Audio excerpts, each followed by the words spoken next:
guys, what's up? Welcome back to my channel. It's your girl Bruna, and today is Foundation Friday. If you're new to my channel, Foundation Friday is basically every Friday I do a video based on foundation. I could be trying out a new foundation, I could be doing a foundation battle, I could be doing a foundation return. It does not matter, but it's all about foundation up on this channel every Friday. So don't forget to subscribe to my channel if you like Friday videos, if you like foundation videos. Subscribe to my channel. Don't forget to like and comment this video as well if you guys want to support my channel. So yeah, let's go ahead and talk about what I'm doing today. So today I'm going to be trying out 3 foundations from Revlon. I went ahead and went onto Ulta and I was like, Revlon foundations, and I wanted to try out all the foundations that one brand sells. And this idea came off of like full face of one brand and all that stuff, and I've often noticed one brand tends to sell multiple types of foundations, and I'm like, okay, which one do I pick? So I was like, with that question, I was like, okay, you know what? I should just try out all of them. And then while I'm trying out all of them, I could share it with you guys and tell you guys like, hey, I tried out these 3 foundations from this brand, and this is the foundation that I love the most. And then, you know, what the other foundations do and what's the difference between all of the foundations. So for today's purposes, we're going to go ahead and compare the full coverage foundation color stay with the Revlon color stay. I mean, I don't know. It's basically the same thing. This one has SPF 20 in it, and this one has 24-hour, no caking or fading, lightweight, blends seamlessly. That's what they say on here. This is 24-hour, and this one doesn't say that it's 24-hour or anything like that. It just says that this one has SPF. Oh no, it is. It's a 24-hour wear as well. Duh, I didn't even see that. This one's $13.99 and this one's $12.99. So not a big huge price difference. This one is $12.99. It comes with 15 shade options, which I think is like kind of sucky because, you know, that's very little. The shade options, we need to fix that. And I got the color Natural Tan, and I'm just gonna use my kabuki brush and I'm going to put that in. Right away, I do like the coverage on this. It's really nice. That was only 1 pump. I'm gonna do another pump just to see how buildable it is. Super buildable. Definitely has a really nice natural finish. It does not feel cakey at all, and the color actually looks good. It doesn't look too bad. It's really matching me. It doesn't have an orange undertone, which is great. And now I'm gonna go ahead and do the left side, and this is gonna be the full cover Revlon foundation. Just gonna squeeze it out. It does have more of a moussey texture than the foundation on this side. This side had more of a liquidy. This one has more of a moussey thick texture. It says that it's gonna go on matte and you don't feel, okay, so right away, this is in Natural Tan. Right away, it goes on gray. It has that gray complexion that some medium tone foundations have.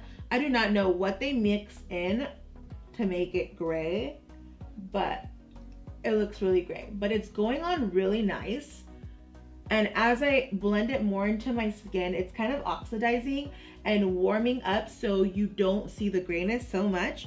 But since I do try out a lot of foundations, I have the eye now where I can literally see that gray. No, this was not super heavy. It is a little hard to blend because of that moussey texture that it has.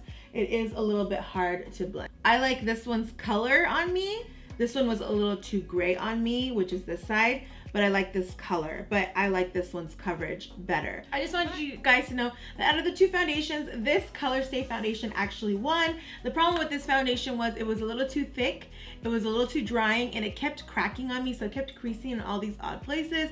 It was kind of fading in like random spots, and I almost felt like this was like basically sliding off my face. So I went ahead and thought that this wasn't as good, and I skipped on this one. I'm gonna go ahead and try out the Natural Tan, not Natural Tan. I'm gonna go ahead and try out the Photo Ready Candid. This is a newer foundation, and I wanted to try this one out against this one. And this is more of a natural finish. This foundation has 31 color options, which is a score. I think this foundation does a lot better in color options than this foundation does, which is a score, which I think is so cool. I'm all about foundations having a wide range of shades because, you know, not everyone is, there's a lot of ranges of shades in the world, so inclusivity is very important too. This is also $10.99, which is not bad because I think the other foundations were about $12.99 to $13.99, so this is $10.99. According to Revlon, they say that this is more of a skincare inspired foundation.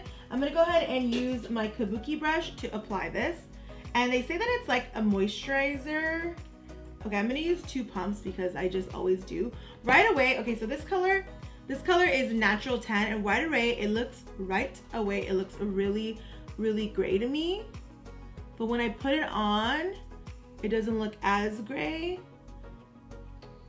It does have more of an ashier tone, and I think it's a little too light for me. Maybe I should have gone up a little bit darker of a color. Definitely has like the little white cast. And they say that this has an anti-blue light ingredient. So I guess the blue light that comes from our phone, I guess it can be damaging to our skin. So this has the anti-blue light protectant in it, which is kind of cool. I mean, I'm all for anything that protects my skin. I'm gonna say that the texture was nice and creamy. The blendability was really easy. Even building up the foundation up, it was really easy. So far I really, really do like it. Only thing is right here, it's a little emphasis, like a huge emphasis on my texture right here. This is like the part of my face where I do have texture. It's a little bit of an emphasis. It's not as smooth as I was hoping it to be, but it's super smooth in this area, which I also have a problem at, but it's really, really nice and smooth. Okay guys, so it's about 5 o'clock, so I've had on these foundations for about 2 hours, and if you see, I tend to like the right side better. It just looks more flawless, more natural, and I'm noticing that this one's getting it looks really nice, but it does have a little bit more of a texture vibe to it. But I still kind of like how this side feels a little bit better, but this side is really nice as well. I don't know if I'm going to be able to choose what foundation wins, but I'll definitely have a lot of opinions on each foundation, which one's going to work for you, which one's not going to work for you. But so far, I think I really still like the Color Stay one, because I just feel like my skin looks a little bit more youthful on this side.